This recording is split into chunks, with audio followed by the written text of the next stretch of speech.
The discrepancy between National Electrical Code, or NEC, Chapter 9 and Annex C when sizing conduit stems from different calculation methods. Chapter 9 determines conduit fill based on the total cross-sectional area of all conductors within the conduit, including any grounding conductor.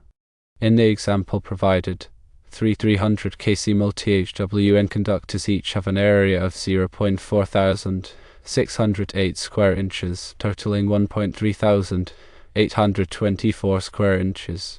Using Chapter 9 tables for electrical metallic tubing, or IMD, without a grounding conductor, this requires a 2.5-inch conduit based on a 40% fill requirement. Annex C, on the other hand, offers tables allowing for higher conduit fill percentages for specific conductor size and type combinations. These tables are empirically derived, considering factors like conductor flexibility and heat dissipation. Annex C Table C1 might permit a 53% fill for 300 kc multi-HWN conductors, allowing their installation in a 2-inch EMT conduit without exceeding the allowable fill limit. The NEC permits using either Chapter 9 or Annex C for conduit sizing. However, Chapter 9 is generally considered more conservative and is often preferred. While Annex C might allow a smaller conduit size in certain situations, Chapter 9 offers a greater safety margin. When dealing with 3 identical conductors, either method could technically be used. However, adhering to Chapter 9 and selecting a 2.5-inch EMT conduit is generally the more prudent approach. The NEC allows for using Chapter 9, which requires using the percentage fill tables. Firstly, determine the type of conduit being used, such as EMT, rigid, or flexible metal conduit. Secondly, identify the appropriate percentage fill based on the number of conductors within the conduit. This can be 40% for 3 or more conductors, but it depends. Thirdly, calculate the total cross-sectional area of all conductors. You must consult the conductor properties tables in the NEC to find the area of each conductor type. Lastly, divide the total conductor area by the allowable fill percentage to determine the required conduit area. The standard conduit size with an equal or greater cross-sectional area would then be selected. Annex C offers a different approach for simplifying conduit sizing in specific situations. Annex C tables provide pre-calculated conduit sizes for common conductor combinations, eliminating the need for manual area calculations. These tables are applicable when all conductors are of the same size and insulation type and are typically used for feeder or branch circuit applications with multiple conductors. Firstly, identify the conductor size and type being used, like 300 kc multi-HWN. Secondly, determine the number of conductors, 3 in the example. Thirdly, consult the appropriate Annex C table for the conduit type, such as EMT. Lastly, find the row corresponding to the conductor size and the column corresponding to the number of conductors to find the minimum conduit size. Selecting the correct conduit size ensures that the electrical system operates safely and efficiently. Overfilled conduits can lead to overheating, insulation damage, and potential electrical hazards. Proper conduit sizing also facilitates future maintenance and modifications to the electrical system. Firstly, review the NEC requirements for conduit fill. This includes understanding the percentage fill limitations in Chapter 9 and the specific tables in Annex C. Secondly, calculate the total conductor area accurately, consulting the conductor properties tables in the NEC. Thirdly, select the appropriate conduit size based on the calculations or the Annex C tables. Lastly, consider future expansion when sizing conduits. Leaving some extra space in the conduit can make future wiring changes easier. The NEC provides specific guidelines for directing conductor ampacity when multiple current-carrying conductors are installed in a conduit. This is necessary because conductors generate heat when carrying current, and closely packed conductors can cause the temperature to rise above the insulation's rating. The directing factors are based on the number of current-carrying conductors in the conduit and the ambient temperature. Firstly, determine the allowable ampacity of the conductor based on its size, insulation type, and temperature rating, consulting NEC Table 310.16. Secondly, count the total number of current-carrying conductors in the conduit. Grounding conductors do not count as current carrying conductors.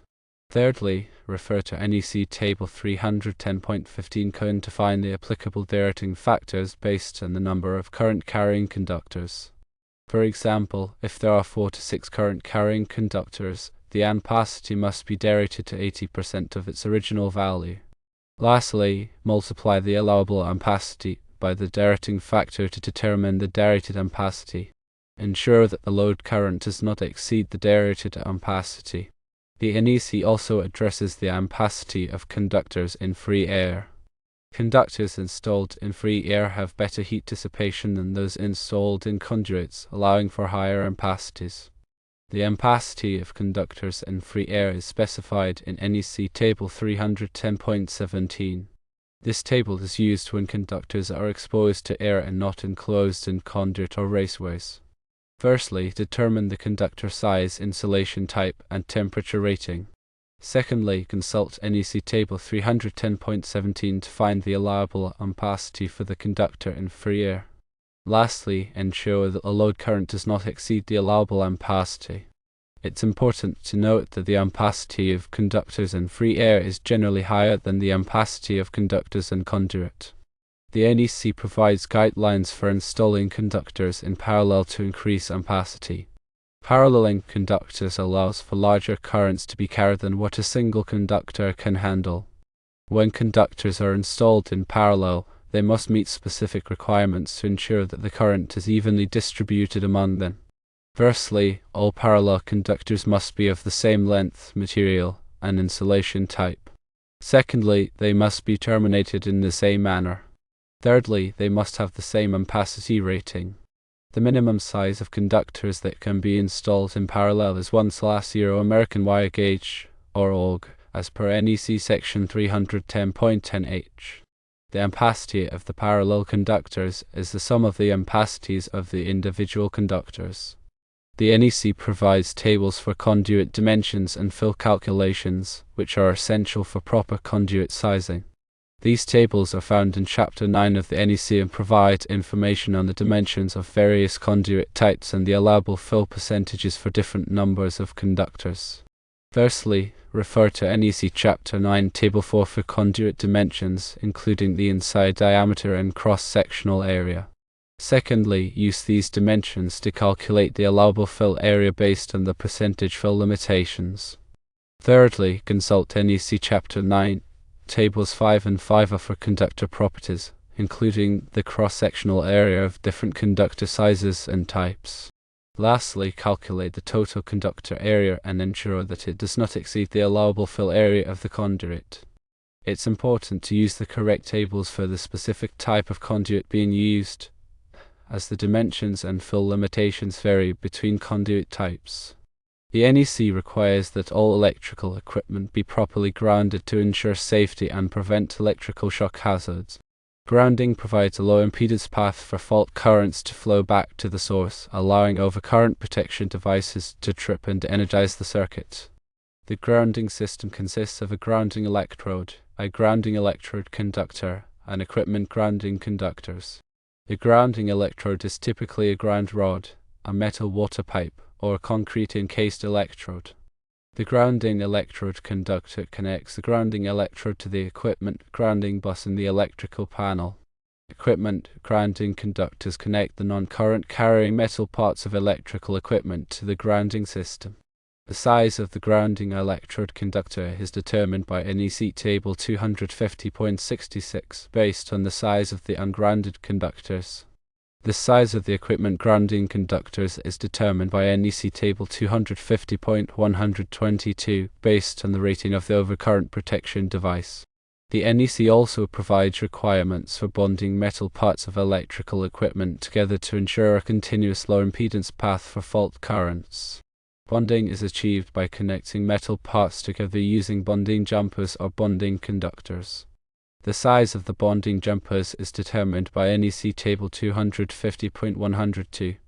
The NEC provides requirements for overcurrent protection to protect electrical circuits and equipment from overloads and short circuits.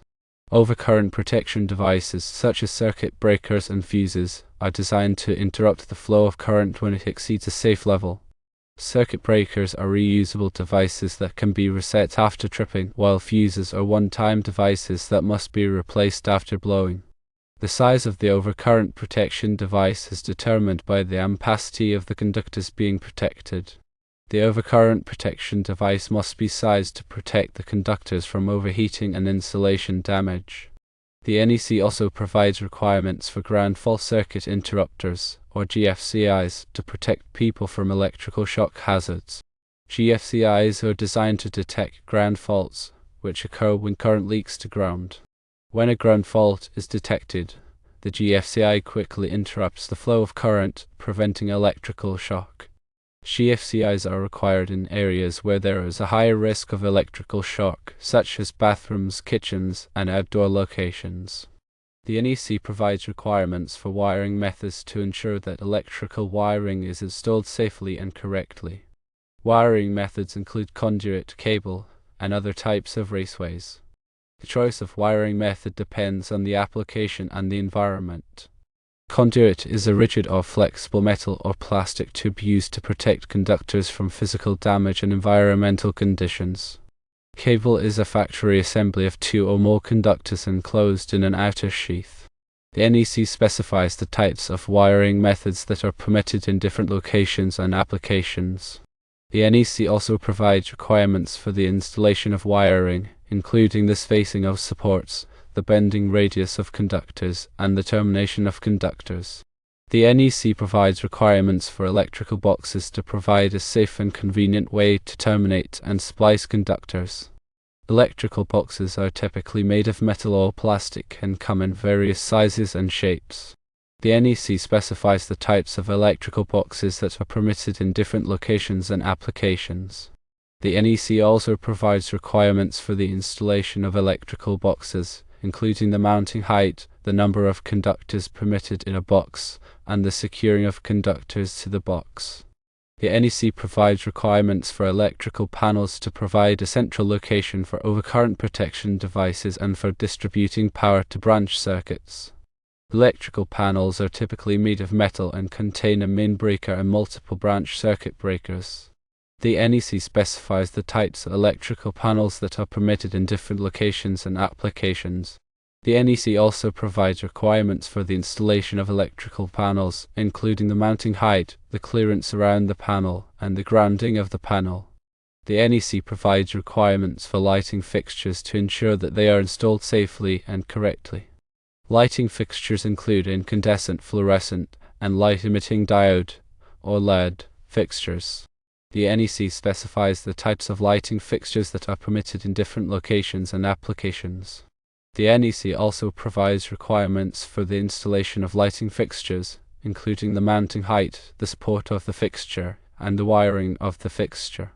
The NEC provides requirements for switches and receptacles to ensure that they are installed safely and correctly. Switches are used to control the flow of current to lighting fixtures and other electrical equipment.